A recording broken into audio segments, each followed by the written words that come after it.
Welcome to Tim Finger's Pickleball with the Aces. Most of the time what I'm seeing is people are getting hurt because they don't warm up correctly. So if I come to the court and I only have like 10-15 minutes before I play, the first thing that I always do is I just go for a little jog. But as I'm jogging, I'm practicing my strokes. So I'm practicing my volleys, and I'm going forehand volleys, and then come on the other side, do backhand volleys, and then I'll do a little sliding. Okay? I'll go back and forth, so we'll hit some forehand volleys, backhand volleys, and then, which nobody ever does, is nobody ever really gets any kind of sliding in. So because when you're actually ready to hit a volley, you have to turn sometimes to hit an overhead. You just want to slide back, okay? And then you fake it. You hit through it, and then you come back up. You can kind of split step, stop. Now, split step stop is kind of interesting. That's kind of, I always call it like a pause. You just come up and kind of split, but you're ready to go either direction. So that's what I'll do just kind of when I first walk on the court. You want to activate your cardiovascular system, get those blood flow moving, and fight through that sludge of, I don't know if I'm ready to play yet. Just that little bit of movement already, don't you just feel better? Absolutely. A little bit of movement. And what they've shown when you shadow movements is it actually stimulates the brain and the muscle connection, called those myelin fibers. You get better and better without even hitting a ball.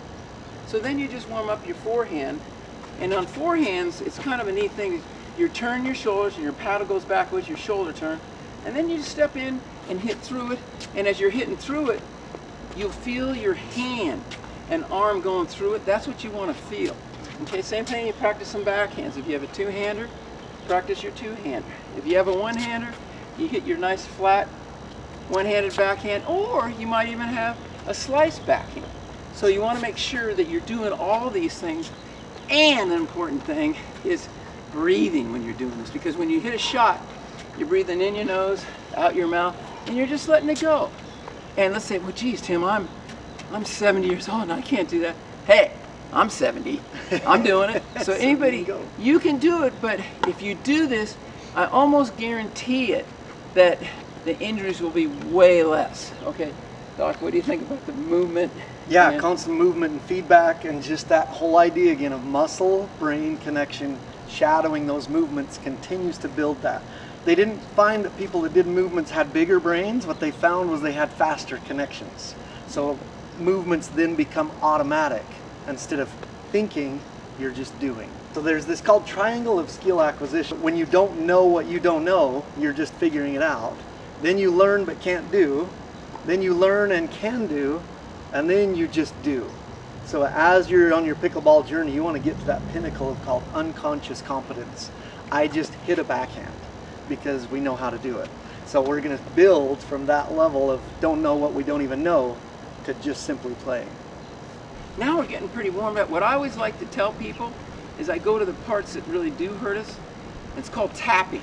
So I'll just take and I'll just tap my shoulder, because shoulders are always sore, and people are always tight in their shoulders, okay? So you have I'll let Doc into that, your triceps, your biceps, and all that stuff. But there's different, and so if you take and you tap the things that really hurt, okay? So your rotator cuff might hurt you, your bicep might hurt you, but what you're doing is you're tapping. You want to tap on all the sides, and you can tap with a closed fist.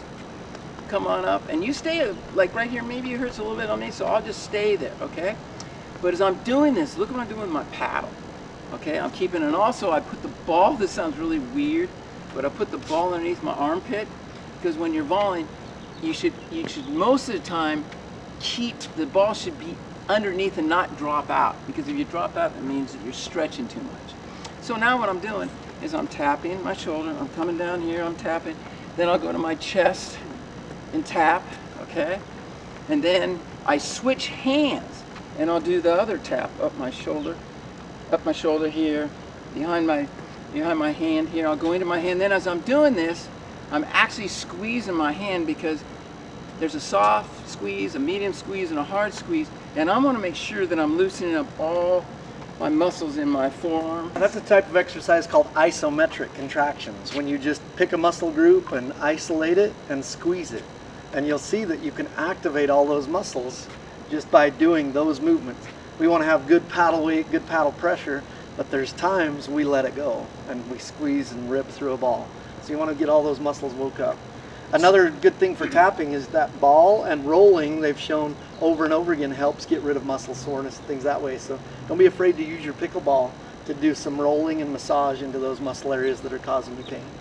So now, real quick, we'll go into the thighs and the hamstrings. And I use, especially with older people, you can use your paddle and hit your hip area, but there's a fatty tissue, and go into that. Don't be nailing your hip or any bones. You always keep away from bones.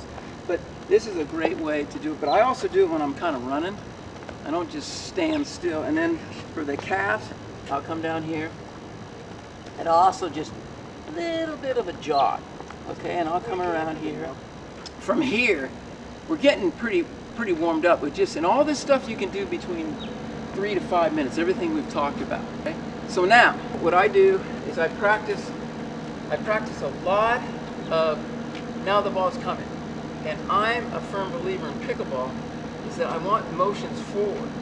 So what I'm doing is I'm thinking where the ball's coming, and I've already made up my mind what stroke I'm going to hit, so I don't have to be thinking about that. That's when people get injured too, because the ball will be right here and then they react. You should react when the ball's on the other side.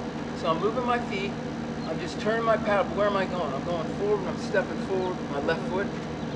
And if you're a left-hander, you go with your right foot. Okay, so basically, I'm practicing this. I'm coming forward, I hit it, and then I come and I think I might be doing a little dink. I'll practice that, and then I'll hit this. So what I'm doing is I'm shadow swinging my own strokes, okay? So go ahead and just pretend like somebody's... Perfect. In your mind, you're getting what we call mental reps. We're always teaching our brain how to get better. And so, as he's teaching me as a new surgeon, new to pickleball, this idea of coming through the ball, we want to practice that and warm our body up. And all it takes is a few reps of knowing that I'm thinking, I want my forehand, I'm coming through, coming in, now I'm picking a ball up, and then going through that dink and then drop step, coming back through and starting that routine again. So right now what I want to do is I'm going to move, but I want Ryan to just kind of go back and forth with his legs, just to be ready if they come to him. Because I can cover everything over here, and I can cover most of this. So, but he needs to be respectful that they're going to hit it over to this side, on the deuce side on this side. Okay, so we'll do a couple of those for a warm-up. So I'm practicing, he just keep me going, and then he'll go, and then I'll keep on going, okay? So this is just a warm-up thing. The other thing that I love to do with my partner, okay, why don't you just stay behind me for a second. We're going to go and we're going to do it together. So we're going to do the whole thing. So the ball's being served to me, I'm turning my shoulders, I'm running up, stopping, hitting it. Okay, then I'm doing a little pickup, and then I'm going to go ahead and volley. Now we're warmed up. Now we're going to show you what we do when you actually are hitting a ball. So this is really cool because this is what I think most people, if they would do this, they would not get injured. So what we'll do is we'll show you how I would warm up and how I usually warm up, and I haven't been hurt for a long time because I do these things. So the first thing that I do with kindergartners all the way up to people that are 100 years old is that the first thing you always want to do is just dribble. Just dribble the ball, and what this does, it gets your whole vibration up your arm and your hand, and it makes you feel, if you can hit it, this soft. And then a lot of people, this is what they do the whole time. But another thing is you're doing this, you want to go medium height and then kind of catch it. You want to go medium height and you kind of catch it. And then you want to go up a little bit, okay, and catch it, okay? So these drills get your eye-hand coordinated. Boy, does it get you focused when the higher you hit it. Challenge yourself, push yourself, see how many you can do. Can you alternate? Can you hit? Can you catch? Can you have a battle with your friends? Dude. Set, go. 1, 2, 3, 4, 5, 6, 7, 8, 9, 10, 11, 12, 13, 14, 15, 16, 20, 21, Done. 22, So, now when you're doing your partner, you end up usually cheating like I just did, okay? But the thing is, when we got, look at what happened. Did we miss the ball? No. Because when you always like do something competitive, if you're a competitive person, don't just get out there and just hit balls. Do something that's competitive. So what we're doing is we're going to be sliding, and we'll get to a certain point, and we're going to come back and do the other side, okay? So we're just going to, with one ball, all we're going to do is just slide, okay? pick up the ball and slide it, okay? And notice how we're bending our legs here, we're getting down, okay? It's so important to do this because when you get in a match, all of a sudden we're really bending our legs.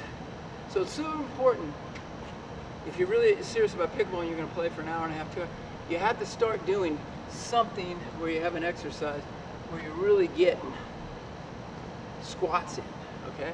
And also lunges in, okay? So you want to make sure you take care of both those. Your biggest muscle group in your body is your quadriceps muscle group, these big thigh muscles. It's the #1 predictor of staying out of a nursing home, is your thigh muscle mass. So as you're exercising and working that flexion extension, you're keeping yourself healthy and wealthy and strong for many years to come. So how does that work with your brain? If you get strong, like if you lose that, is that when you... Yeah, when you lose it is when you can't get in and out of a car, in and out of a chair, in and out of the bathroom. So maintaining that thigh muscle strength is huge for overall health. So, and doing these warm-ups where you're actually moving as opposed to the classic just stand up and hit the ball back and forth, you're going to get so much better at your game, but you're also strengthening your life. so a lot of people, when they come out, they're just hitting dinks straight ahead of them. But if you want to be a really good player and a high echelon player, what you need to do is what we're going to do now. We're going to learn how to hit 2 balls, and when you're hitting 2 balls, that means that really what you're saying is, hey, I want to be up in net all the time. And that's where you win all the points, is at the net. So you want to do drills like this next one. I love it. It's a 2-ball drill, and we're going to be sliding, but it really makes you focus in on the ball. So we'll demonstrate that.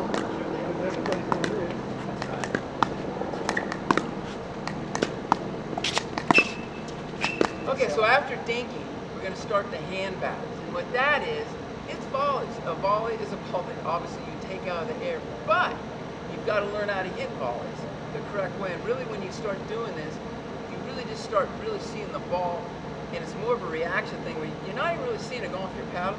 It's just an instinct, and it's muscle memory. Forehand to forehand volleys. Okay, good.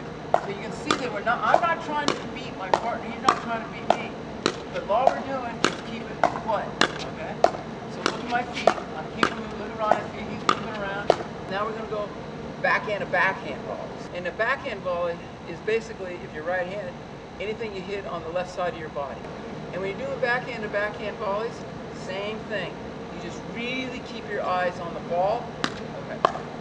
So the backhand to backhand volley, okay, so we're just gonna keep it going nice, okay? I usually go about, I don't know, 15, 20 of these. Now what we're going to do is we're going to actually do these volleys, but we're going to slide as we're doing them.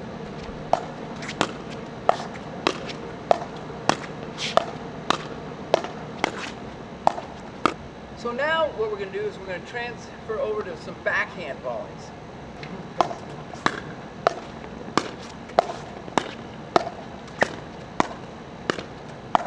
So what we'll do is Ryan will hit me volleys, and whatever side it goes in, I can hit a backhand pickup or I can hit a forehand pickup. But you watch to see how I do it, and if I'm doing it right, I should be moving my feet and I should be breathing.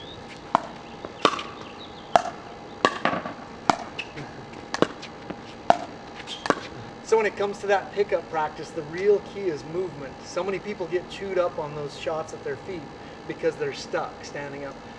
Medically, what we want to do is activate our entire body and get under and anticipate, and then let your reflexes kick in from there to reset that ball. Now we're going to do what we call cross court.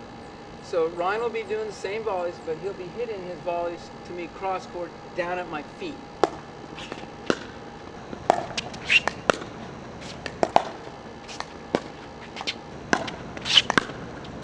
Now we're going to both players doing pickups.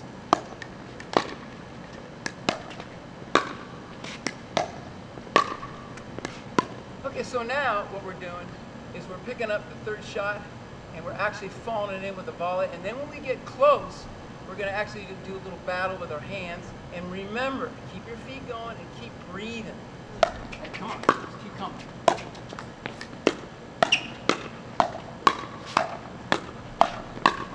So we've been doing a lot of things, a lot of quick volleys, a lot of pickup shots. Now we're coming to, I think, one of the keys of pickleball. everybody can serve, but really, how do you warm up your serve? All you do is one person serves the other, he stands in that place and catches the ball so he gets some kind of location where the target that he's going to serve to. That's all we're doing. We're just going to serve to each other and catch the ball and then serve it back. So now, as I'm serving, I'm looking at my partner and he's standing on the forehand side way over to the forehand on the deuce side. So all I'm going to do is I'm going to hit to him. That's my target. He's going to catch it. Okay, now I'm going to move here and he's going to serve and try to get, and I'm going to catch it. Yeah, I caught it good. I try to hit you. Okay, good. He caught it good. Okay, and then I'm going to be over here this time. Good. Okay, excellent. Okay, let's see where he is. Okay, he's in the middle of the court there. I'll step forward and I'll hit to it. Perfect. So as opposed to just randomly hitting serves, when you're hitting to a target, it changes everything from your brain muscle feedback. So challenge yourself to hit spots, not just hit things, and that's a mental challenge as much as anything. And after we serve, you'll notice he's moving his feet, and serve receive, we're catching the ball, ready to hit that forehand and come through the ball. So that's your pregame warm-up routine. When you have time to go through that entire process, your body's warmed up, ready to go.